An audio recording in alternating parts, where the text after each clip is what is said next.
Welcome to Arisha, everybody. The UCI Mountain Bike World Cup has travelled over 500 kilometres from our first stop in Maripura, and boy, has it been worth it. You join us at yet another stunning location in Brazil, named the place where the sun is seen first. This beautiful spot will provide the backdrop for our elite men and women to take on one of the hottest, most physical courses on tour.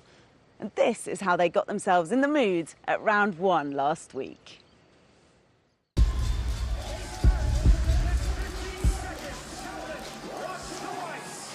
And they are under starters' orders. The lights are red in Araxá. We will wait for them to turn green, and green they go. Gaze off to a flyer, as is Jordan Saru. Toe-to-toe with Christopher Blevins in the centre of your screen as they head out onto the start loop. Fast, frenetic start. Will they all get through these first corners cleanly? The start lap plus 8 rounds. Big race here. Quite a short lap. There is Lucas Schwarzbauer, as we're accustomed to seeing, leading them through the opening part of the lap. And the good news for the viewers at home is that Henrik Avancini has managed to beat his way through the crowds of fans outside and is joining us in the booth. Henrik, this is the big one. That's a big race. We saw as the start is so important on today's race. The guys really charged into that first corner.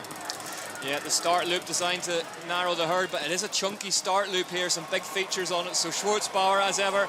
Yeah, and definitely that first climb where they are almost right now. Oh, Blevins down. Blevins is down. Chris Blevins goes down early here in Araxá. The handlebars are pointing along the wrong way.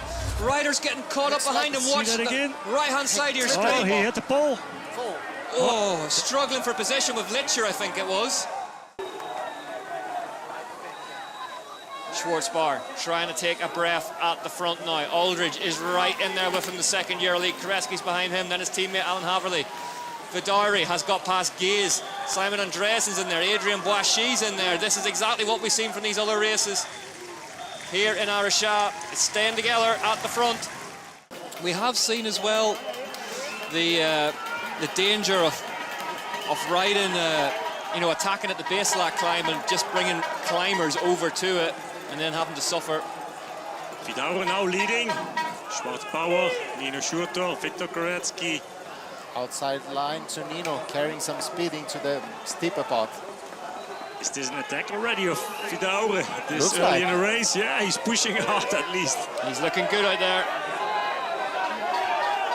The Chilean rider. He's feeling strong. As Henrik said, he's raced here a lot. He probably knows this track as well as, if not better than anyone else out there.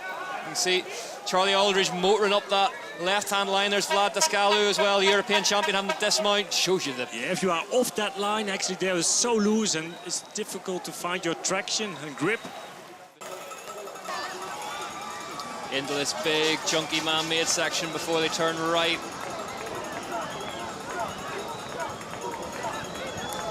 Into the bike park section. Oh, sorry, 6 seconds, I told you. Another 2 put in. He knows what to do when it comes down to the last lap, even a look back over his shoulder. Doesn't take the whole bridge gap on this time. 6 seconds, it's less than that. Koretsky just manual in the bridge. Be interested to see, obviously last time Vidari had a big gap on that grass section, so he was inclined to push on, but I think this time not so big, so I think we'll see him just back off. There's Koretsky now. Yeah, Koretsky always there, second or third place constantly. Andreas putting the hurt on Koretsky. Nice. Jordan Saru, Filippo Colombo, Adrian Boishy. This is the bottom of the climb where things get nibbly, and you can see it's basically just powder. The dirt there, baked by the sun.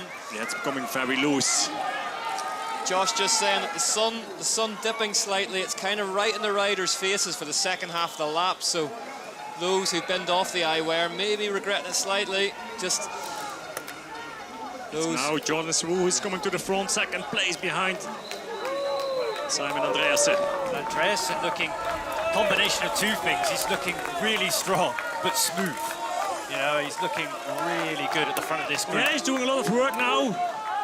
I would say not the fastest lap time it was. Around 9 minutes.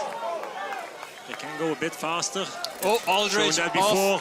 behind Boishy. And that... Tough climb, that one. You come down that enduro-style blown-out descent into the big berm, and then you carry the speed up the climb. But if you've got the legs, you can keep the momentum Taking going. his gel. Koretsky takes the gel. There's Kent Gallagher watching on the Cannondale Factory Racing, technical coach. Battling fast here on the flat.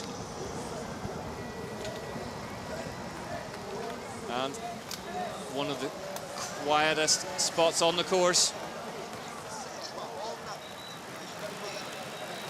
And T1 Carew is in. Something has gone wrong, and that looks... Rear wheel. Rear wheel. Rear wheel, yeah. Look at the speed of Victor Koretsky here on this climb. Oh dear. Yeah, that's not going to polish out. And we talked about Jenny Risfid's and Pauline Ferrand-Prévost's poker face. Simon Andreasen, dogged determination all over the face of the Danish rider. Here's Koretsky though. Wow, that is so difficult to do. That shot doesn't do it justice. Yeah, those big log sections. You The basically A-line is really He's not hard. touching anything. You have to commit to a log pointed at a mad angle and then just pull up halfway along it and crest the whole thing. Perfect timing of Victor Koretsky. But this is definitely one of these sections and one of the courses. The faster you ride, the smoother it gets, the easier it gets. Just pulled over to the middle line there at the last minute. Bike stuck. It worked over the gap now. And now onto this climb in front of the crowd for the penultimate time. A lot of that crowd have moved towards the finish arena now as this race heads towards its end. There's the chasing pack in the same shot. Oh, but Koretsky stalls up that climb. He lost a few seconds over there. And more importantly, that may have just knocked his rhythm at the start of this long descent where you need every ounce of speed. Let's watch that again. Yeah, just his rear wheels Just too too aggressive. Got a little bit greedy there on the too much exit. weight on his front wheel and no traction on his rear wheel.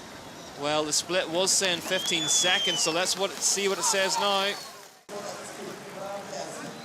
Sam Gaze, 6th place. Nino Schurter, he's with him. So I think it's this point now, Koretsky, it's almost in your mind. You'd be counting down how many efforts you've got left. Final 1, 2, lap. 5, 6 efforts left before you win. Final lap for Victor Koretsky. Oh, it's a key one. How are the legs now? Has he got the power?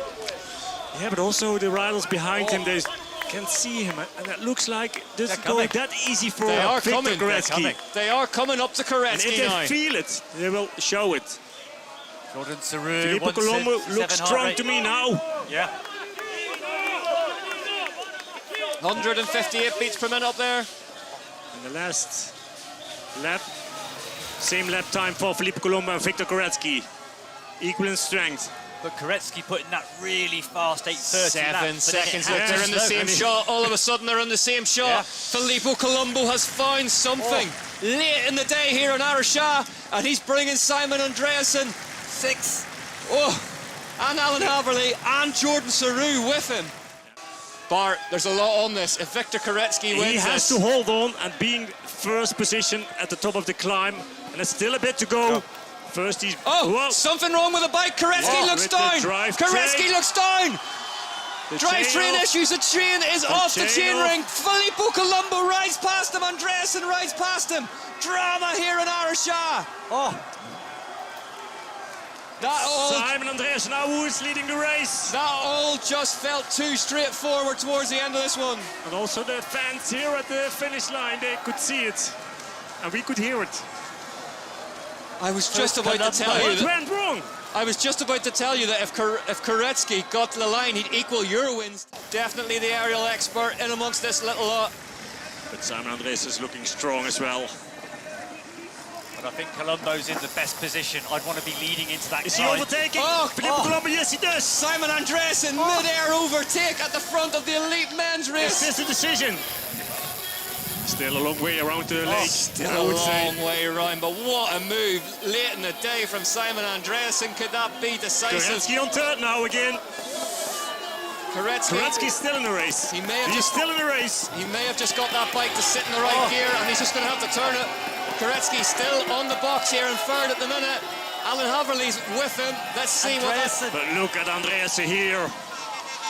Andreasen, superb up that climb.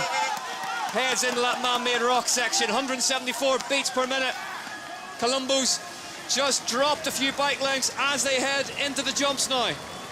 Andreasen has always been so fast on this section. Can he get a gap before the flat? All those years, all that promise. Is Simon Andreasen about to deliver here in Araxá, Brazil for Cannondale Factory Racing? It's not going to be all specialised factory racing by the look of it. Felipe Colombo second, Koretsky third. He's going to have to chase down Colombo, who's going to have to chase down Andreasen as they head back towards the Grand Hotel in Arisha. It's anyone's bike race with only a half 100 metres to go. Victor Koretsky kicks and digs deep for specialised factory racing.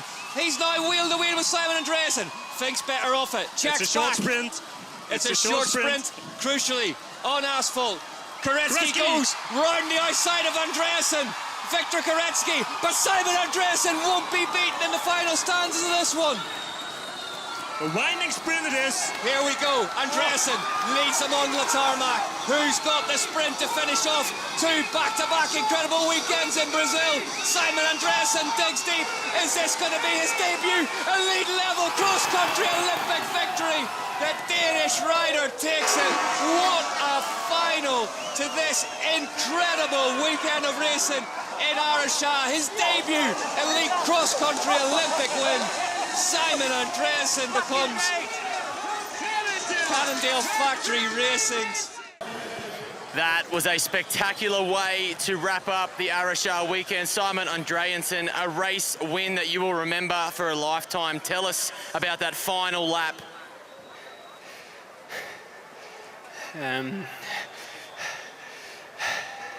That was nice to win a World Cup again. Yeah, to be honest, I haven't thought too much about it yet. It's been a few years since I won a World Cup, and yeah, I'll take a moment to soak it. To that this weekend in Araxá. Here's how they finished. Simon Andreasen wins his second UCI World Cup elite level cross-country Olympic ahead of Koretsky, Haverly, Colombo, Sarouge, Schurter, Vidari, Gaze, Descalu, Avendetto,